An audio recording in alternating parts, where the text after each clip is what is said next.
दूसरे को मारकर खाइए, ये विकृति है। वो अपना खाए, मैं अपना खाऊं, ये प्रकृति है। लेकिन वो खा सके इसकी चिंता करके मैं खाऊं, ये संस्कृति है। और इसी बात का बड़ा आदमी कौन है? उसके घर कोई आता ही नहीं है। सुबह बाई घंटी बजाती है, शाम को दूध वाला, बीच में कोई आता ही नहीं है। मेरे पिताजी मेरे घर आते हैं तो वो लोगों से कहते हैं, बड़े खुश होते हैं, कहते हैं यार ये आदमी ठीक है, इसके यहाँ 10 आदमी चाय पीते हैं, 20 आदमी खाना खाते हैं, 5 आदमी सोते रहते हैं, ये ठीक है। मैं जोशी जी से असहमत हूं जो कह रहे हैं कि पहले शिक्षा लाइए। शिक्षा तो लाइए, लेकिन हिंदुस्तान की दुनिया की जितनी समस्याएं हैं वो किसने पैदा करी? आइए, शिक्षित लिखते हैं, अशिक्षित लिखते हैं और समस्या लिखते हैं। आइए, पहली समस्या बेरोजगारी, किसने पैदा करी भाई? शिक्षित लोगों ने क्या अशिक्षित लोगों ने? शिक्षित लोगों ने। गांव में सबके पास रोजगार था, गांव में सब लोगों के पास कुछ ना कुछ काम था। लकड़ी वाले के पास लकड़ी का काम था, जूते वाले के पास जूते का काम था, लोहे वाले के पास लोहे का काम था। सब एक दूसरे को भोजन दे रहे थे, सब एक दूसरे को अन्न दे रहे थे, सबका काम चल रहा था। आपने सुना गांव में कोई भूखा मर गया? नहीं मरा। ये शिक्षित लोगों ने पैदा की। प्रदूषण किसने पैदा किया? गांव में प्रदूषण देखा कभी? किसने पैदा किया? शिक्षित लोगों ने। इससे क्या तय होता है कि शिक्षा आपको कार दे सकती है, लेकिन लर्निंग आपको संस्कार दे सकती है। आपको तय करना है कि बिना संस्कार की कार लेनी है कि संस्कार सहित कार लेनी है। अधिकतम पूरी लड़ाई बिना संस्कार की कार लेने की है। यही कारण है कि हमने इस जीवन को कष्ट का साधन बना दिया है। दूध में यूरिया मिलाया जा रहा है। जो यूरिया मिला रहा है उसको शर्म लिहाज नहीं है कि किसी की किडनी में जाएगा तो किसी का पति, किसी का बेटा, किसी का सुहाग, किसी की राखी सुनी हो जाएगी। उसके खुद के घर में भी बेटी है, उसके खुद के घर में भी पुत्र है। वो सोच के देखे कि मेरे पुत्र को अगर ये यूरिया किडनी फेल कर दे और मेरा बेटा मर जाए तो कैसा लगे। नहीं, वो सोच ही नहीं रहा। उसको लगता है 1000 रुपए फालतू मिलने, थोड़ा सा यूरिया मिला दो। सब्जी वाला यही कर रहा है आपके साथ, अफसर आपके साथ यही कर रहा है, सरकारें आपके साथ यही कर रही हैं, नेता आपके साथ यही कर रहे हैं, क्योंकि हमने इस पूरे प्रोसेस को लर्निंग का बनाया ही नहीं है। हमने इस पूरे प्रोसेस को शिक्षा का बनाया है। और मैं आपसे निवेदन करता हूं कि शिक्षित हो जाइए, पढ़िए, खूब पढ़िए, रिसर्च करिए, इंजीनियर बन जाइए, डॉक्टर बन जाइए, आईएएस बनिए, पीसीएस बनिए, लेकिन लर्निंग सीखिए। कोई नासा नहीं गए थे वो गांव के लोग जो गौरैया को धूल में लेटते हुए बता देते थे कि आज पछुआ के साथ बादल आएंगे। उसने अनुभव से ये जाना था। तो इसका मतलब कुछ ज्ञान ऐसे हैं जो अनुभव से ही आते हैं। महिलाएं बैठी हैं, मातृशक्ति बैठी हैं, मातृशक्ति इस नगर का प्रतिनिधित्व करती हैं। लोग कहते हैं ना बच्चा पैदा हुआ, बच्चा पैदा नहीं हुआ, बच्चे के साथ एक और चीज पैदा हुई, मां पैदा हुई। उससे पहले वो भाभी थी, बेटी थी, बहन थी, मां नहीं थी। अब वो मां पैदा हुई है। मेरी पत्नी मेरी बेटी को डांटते हुए अक्सर कहती है, तू बनेगी ना मां तब पूछूंगी तुझसे। उसको लगता है खराब बात है। अरे ये सही बात है, क्योंकि उससे पहले वो सिर्फ बेटी थी, सिर्फ वो पत्नी थी, सिर्फ वो बहन थी। जिस बार पहली बार उस शिशु ने आकर किलकारी भरी, उस दिन मां को पता चला कि मैं मां हूं, मेरा बोध क्या है, मुझे जगना इसके अनुसार है, मुझे सोना इसके अनुसार है, मुझे इसका सब काम करना है। उस दिन से उसका बोध पैदा हुआ। तो जैसे आप ज्ञान के साथ यात्रा करते हैं, आपके मन में नई जिज्ञासा पैदा होती है, तो यकीन मानिए आप भी पैदा होते हैं, साथ साथ आप भी नए तरीके से पैदा होते हैं। जब आप कोई चीज पढ़ते हैं और आपको एकदम चेतना आती है कि यार क्या अद्भुत बात पढ़ी, तो ये मानिए कि थोड़ा सा जन्म आपका हुआ है। अब आपको तय करना है कि आपको अधूरा पैदा होना है कि पूरा पैदा होना है। आपको विकल दिव्य अंगों के साथ पैदा होना है कि संपूर्ण सुशोभित शरीर के साथ पैदा होना है। इसलिए पढ़िएगा तो ये सोच के मत पढ़िएगा कि ये पास करना है, ये सोच के पढ़िएगा कि मुझे ये जानना है, ये मेरी इच्छा है, ये मैं जानना चाहता हूं। अधिकांशतः हम जो पढ़ रहे हैं, हम ये पढ़ रहे हैं कि ये इतना है, इसको ऐसे करने से ऐसे हो जाएगा। इससे जीवन आगे नहीं जाएगा। गांव में मैं गया तो वो एक गांव के प्राइमरी स्कूल की पहली दूसरी क्लास की अंग्रेजी की किताब देखी, आपने भी देखी होगी। उसमें लिखा हुआ था जी फॉर जेंटलमैन। तो सामने कुछ चीजें बनी रहती है ना, अम्ब्रेला बना हुआ है ना, बना रहता है सब। बी फॉर बैलून, तो बैलून बना हुआ है। तो जी फॉर गर्ल एंड जेंटलमैन, तो एक लड़की बनी हुई और जेंटलमैन के नाम पर सूट पहने हुए एक आदमी बैठा हुआ, मतलब खड़ा हुआ, यानी कि जेंटलमैन है।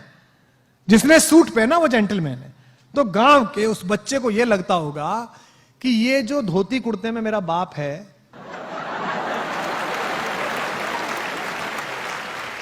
ये जो खेत में जाता है, गुरु ये जेंटलमैन नहीं है। जेंटलमैन कौन है?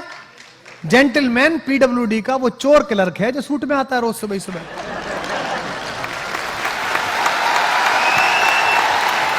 यही तो हुआ। तो जेंटलमैन की परिभाषा क्या बनाई आपने? वस्त्र से बना दिया आपने। बच्चे के दिमाग में आरोपित कर दिया भाव कि जेंटलमैन होना मतलब कपड़े ऐसे पहनना। हमारी भी ब्रांड की टीम लोग कहते हैं कि ये क्या पहन लेते हो आप? आज ही कह रहा था ये क्या पहन लिया। मैंने कहा मेरी कमीज सुनेंगे कि मुझे सुनेंगे? भाई विवेकानंद से क्या कहा था शिकागो परिषद में? जब तीसरे दिन उनको समय मिला तो उसने कहा कि एक तो आपके कपड़े ठीक नहीं है, ये एक वक्ता के योग्य विद्वान के कपड़े नहीं है। तो विवेकानंद ने कहा कि देवी जी मुझे क्षमा करें, मैं उस देश से आया हूं जहां मनुष्य चरित्र से बड़ा बनता है, कपड़ों से बड़ा नहीं बनता है। आपकी साधना कितनी है इससे बड़ा बनता है। क्योंकि हमारे तो सबसे बड़े साधक के पास कपड़े ही नहीं है। हमारा जो सबसे बड़ा तपस्वी है, जिसने इस लोक मंगल के लिए पूरी पृथ्वी का जहर अपने कंठ में धारण किया है, वो तो बिना वस्त्र के बैठ जाता है। एक मृगछाला लपेटी और बैठ गए अपना हिमालय पे, कैलाश पे, डमरू हाथ में ले लिया। उनसे तो किसी ने नहीं कहा कि आपने कपड़े क्यों नहीं पहने साहब, आप ऐसे क्यों दिख रहे। और वो लोक मंगल का, समन्वय का सबसे बड़ा प्रतीक है हमारी पृथ्वी पर, हम सब आस्तिक लोगों के लिए। तो आपके चारों तरफ जो कुछ साधारण है उसी में असाधारण है। इसलिए जितने लोग यहां पर हैं, अगर परंपराओं से आपको कहानियां प्राप्त हुई हैं, पुराने लोग बैठे हैं, याद करिए कि बचपन में क्या कहानी थी। बचपन में कहानी थी कि आचार्य धौम्य ने अपने शिष्य आरुणि से कहा कि भाई मेरे खेत में पानी लगेगा, तुम वहां चले जाओ बेटा। तो वो चला गया, वहां मैंड गिर गई पानी को रोकने वाली, तो उसने अपना शरीर अड़ा लिया। बचपन में क्या कहानी थी? ये हो गया, तो उसके बाद ये तपस्या कर, ये फायदा हो गया। अब आपको कहानी क्या मिली? छोटे बच्चों को जादुई शक्ति मिली, तो झाड़ू नीचे लगाई उसने, हैरी पॉटर ने, और वो खुद ही जेट का जहाज बन के उड़ गया भाई। तो पूरा काम किस पर है कि जादुई शक्ति मिल जाए, कुछ जादू हो जाए, क्योंकि बाजार आपको ऐसा बना रहा है। इस परिसर में बैठे हुए बच्चों, अपनी आर्थिक स्थिति पर बिल्कुल परेशान मत होना। अर्थ तय नहीं करता कि आपके जीवन का अर्थ क्या होगा, अर्थ से तय नहीं होगा, यह बाजार तय करा रहा है। विज्ञापन आ रहा है, पत्नी से करें प्यार तो डायमंड से कैसे इंकार। अच्छा, मतलब जो डायमंड लाके नहीं दे रहा वो प्यार नहीं कर रहा। और कईयों ने तो वो नीरव मोदी वाले दे दिए,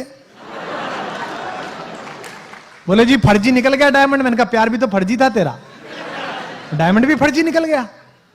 यानी कि बाजार ने यह काम करा दिया तो अच्छा हो गया, और नहीं करा दिया तो उसकी इच्छा अधूरी रह गई। ये किसने किया है? ये उन्होंने किया है जिनको अपना कूड़ा हिंदुस्तान की 135 करोड़ जनता के सिर पे लादना है। ये उनका किया हुआ काम है, इसका कोई मतलब हमारे आंतरिक सुख से नहीं है। मैं गांव गया जी अभी 1-1.5 साल पहले, वो एक चैनल ने मेरे ऊपर डॉक्यूमेंट्री की, वो प्रोग्राम बनाते थे व्यक्ति विशेष। तो मुझसे बोले जी आपका गांव जरा, आप वहां चलेंगे, थोड़ा गली में घूमेंगे, तो हम पीछे कैमरा लेके चले जाएंगे। मैंने कहा भाई चलो, तो मैं चला गया। तो वहां खेत की तरफ गए तो 2-4 बालक भैंस की पीठ पे बैठ के घूम रहे। तो वो लड़की जो चैनल वाली, वो कह रही थी ओ माय गॉड सर, क्या पुअर, देखिए कितने पुअर हैं और कैसा, मतलब देखिए कैसा लग रहा है इन्हें। मैंने कहा तेरी मर्सिडीज से ज्यादा खुश है वो।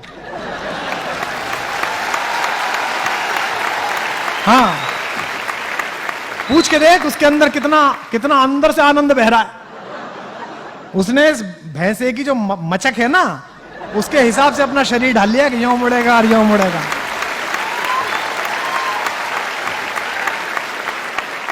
पर हमने बना लिया है। अंग्रेजी नहीं आती तो हमें, अरे क्यों, मुझे क्यों आएगी भाई। हिंदी खराब बोलते समय कभी गिलानी हुई, कभी शर्म लिहाज आई कि हिंदी खराब बोल रहा हूं? फिर अंग्रेजी खराब बोलते हुए गिलानी क्यों है? अरे मेरी भाषा नहीं है, मैं सीख रहा हूं, खराब ही बोलूंगा यार। अब अच्छी आ जाएगी तो बोल लूंगा, ना आएगी तो कौन सा प्रॉब्लम पड़ रही है भाई, ना आएगी तो क्या हो जाएगा। लेकिन ऐसा बना लिया है कि अंग्रेजी, जब तक आप अंग्रेजी जरूर सीखिए, बोल लीजिए। मेरे पास भी ग्रेजुएशन में थी, गोल्ड मेडल मिला मुझे, यूनिवर्सिटी टॉप की मैंने। मुझे भी अंग्रेजी बहुत पसंद है, शुरुआत की कविता अंग्रेजी में लिखी। पर आप देखो कि देसी के अंदर इतना अधिक कमतरी का भाव भर गया है, इतना अधिक इन्फीरिटी कॉम्प्लेक्स है। निज भाषा उन्नति है, सब उन्नति को मूल। आपको हिंदी बोलने में शर्म आती है, आपको बुंदेली बोलने में शर्म आती है, आपको इस महाकौशल की भाषा बोलने में शर्म आती है। और कितनी मधुर भाषा है, कितनी मीठी भाषा है इस पूरे क्षेत्र की। आप फोन करिए महापौर जी के घर पे, के हैं क्या मैडम? अब भाई तो इतनी हती है भाई, चली गई बाजार में।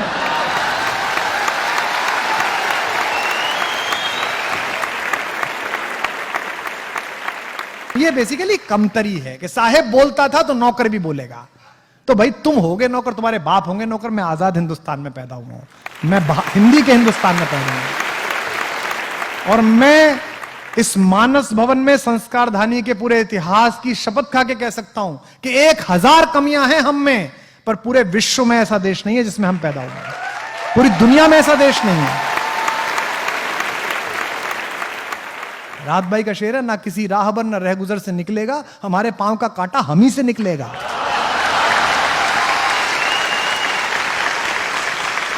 हम अपना काम कर लें। हिंदुस्तान कोई लाल किले का नाम नहीं है, हिंदुस्तान किसी पार्लियामेंट की बिल्डिंग का नाम नहीं है। 1/125 करोड़ हिंदुस्तान मैं हूं, 1/125 करोड़ हिंदुस्तान आप हैं। मैं अच्छा कवि बन जाऊं, आप अच्छे विद्यार्थी बन जाएं, हमारे हिस्से का हिंदुस्तान निर्माण प्रारंभ हो गया, भारत का निर्माण शुरू हो गया, हमने बना लिया अपना हिंदुस्तान।